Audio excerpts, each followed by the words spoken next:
You are about to hear Christopher Columbus and the African Holocaust, Slavery, and the Rise of European Capitalism by John Henrik Clarke, and narrated by Will Stauff. Introduction.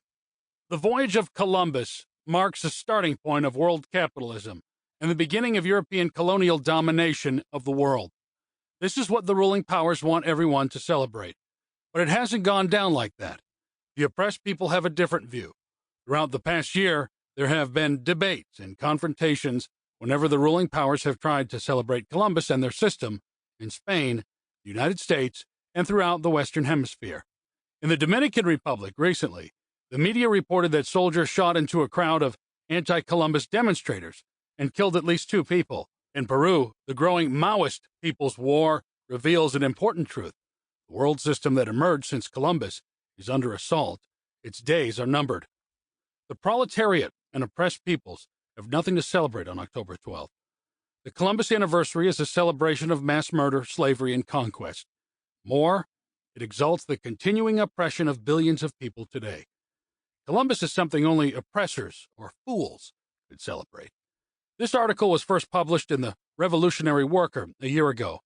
It sketches the true history of this so-called first encounter. It is said that the Columbus voyage was the first encounter between the New World and the Old World. This is contrary to all known information.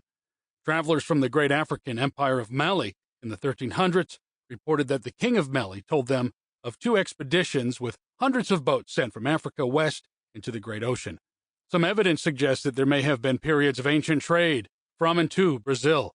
There is physical evidence of a settlement dating back to the year 1000. And by the time of Columbus himself, it had become routine for English fishermen to travel across the Atlantic to fish the Outer Banks, where they often caught sight of the mainland in the west.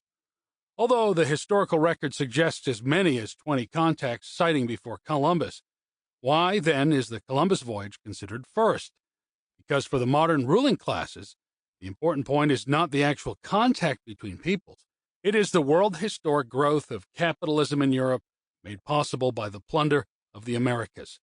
And that did not start before Columbus.